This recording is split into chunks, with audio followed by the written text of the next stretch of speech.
राजकुमार मंत्री के पीछे पीछे जा रहा था। उसे अचानक से कुछ महसूस होता है तो वो देखता है वहाँ पर कोई छुपकर उसे देख रहा था। जाहिर सी बात है ये कुमारी क्यों ही होंगी। राजकुमार मुस्कुराता है और मंत्री के पीछे चल पड़ता है। कुमारी क्यों को लगता है कि राजकुमार यहाँ शादी की बात करने आया है और उसने उसे देख लिया है। इस बात से वो घबरा जाती है। शाम के समय राजकुमार वापस लौट जाता है और अगले दिन उसके घर में पहुँचता है एक और पत्र। राजकुमार कहता है कुमारी क्यों ने दूसरा पत्र भेजा है, बताओ जरा क्या लिखा है।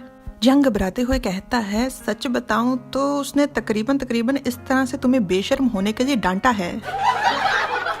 राजकुमार मुस्कुराकर कहता है अच्छा ऐसा क्या। जंग आगे बताता है उसने फिर से तुम्हें शादी से मना कर दिया है, अब बताओ आगे क्या योजना है। राजकुमार कहता है मैं जिन से कहूंगा कि वो महाराज को मनाए। जंग चिल्लाकर कहता है तुम्हारी समस्या क्या है, तुम पागल हो गए हो क्या, तुम उसके दीवाने हो गए हो। राजकुमार कुछ लिखते हुए कहता है नहीं उसने तो मुझे आश्चर्यचकित कर दिया है। यहाँ लिखा नहीं पर हमें पता है जंग के मन में था। ये क्या बात हुई भला।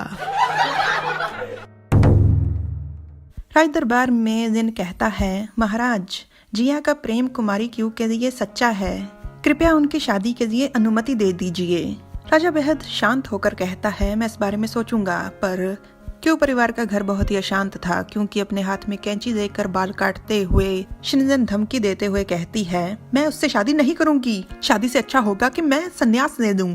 अक्सर लोग संन्यास के लिए अपने बालों का त्याग कर देते हैं। उसकी माँ रोते हुए कहती है शिनजैन तुम मुझे मजबूर कर रही हो। शिनजैन चिल्लाते हुए कहती है पिताजी ने पहले मुझे मजबूर किया, राजकुमार दिन के फायदे के लिए वो मुझे बलि चढ़ाना चाहते हैं। उसकी माँ भी चिल्लाकर कहती है शिनजैन ये बकवास बंद करो।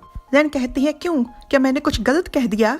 राजकुमार हुई राजकुमार लिंग को अपनी तरफ करना चाहते हैं इसलिए पिताजी मेरी उससे शादी करवा रहे हैं, क्या ताकत इतनी ज्यादा जरूरी है। उसकी माँ के पास उसके सवाल का कोई उत्तर नहीं था। इतने में दासी चिल्लाकर आकर कहती है मालकिन कुमारी क्यों बहुत ही अच्छी खबर है। राजकुमार निंग महाराज के पास गए और उन्होंने शादी की बात को रोक दिया। उन्होंने कहा कि वो आप पर दबाव नहीं डालना चाहते, वो आपके फैसले का इंतजार करेंगे, वो आपके मन बदलने का इंतजार करेंगे। अगर कल को आप उनसे शादी करना चाहेंगी तो वो इसे भगवान का आशीर्वाद समझेंगे, अगर नहीं तब भी वो आपके फैसले को अपने सर माथे पर रखेंगे। शिनजन पूछती है महाराज ने क्या कहा। दासी बताती है महाराज तो राजकुमार की बातों से बहुत ज्यादा खुश और प्रभावित हो गए और उन्होंने कहा कि वो इस बात का दोबारा कभी जिक्र नहीं करेंगे।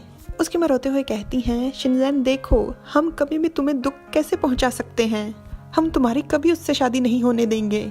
थोड़ी देर विचार करने के बाद शिनजैन कहती है माँ मैं राजकुमार निंग से मिलना चाहती हूँ। शिनजैन राजकुमार से मिलना चाहती है। ये बात सुनकर दासी और उसकी माँ दोनों हैरान रह जाती हैं, पर आखिरकार उसकी मुलाकात राजकुमार से होती है। उसके साथ उसकी दासी थी और राजकुमार के साथ जियांग था। शिनजैन कहती है कुछ दिन पहले मेरी जल्दबाजी और लापरवाही भरे व्यवहार के कारण आपकी इज्जत और छवि बहुत ही खराब हुई है।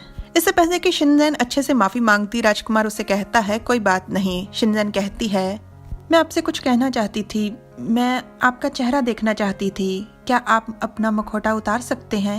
राजकुमार कहता है मेरे चेहरे को देखकर आप शायद डर जाएंगी। शिनजैन कहती है कोई बात नहीं। राजकुमार अपना मुखौटा उतारता है और शिनजैन एकदम से चौंक जाती है। राजकुमार अपना मुखौटा दोबारा से लगाते हुए कहता है क्या आप डर गई, मुझे माफ कर दीजिए। शिनजैन कहती है नहीं माफी तो मुझे मांगनी चाहिए, आपके चेहरे का जो जन्म से जो निशान है इसे देखकर मुझे बस थोड़ा सा झटका लगा, पर अफवाहें पूरी तरह से झूठ हैं। मुझे खुशी हुई आप मुझसे मिलने आए। शिनजैन मुस्कुराती है, उसके चेहरे पर संतुष्टि के भाव थे। उसके बाद वो अपनी दासी के साथ अपनी बग्गी में बैठकर वहां से चली जाती है और उसके जाने के बाद जियांग हैरानी से कहता है ये सच में बहुत ही अच्छी लड़की है। Like share subscribe comment. Thanks for watching.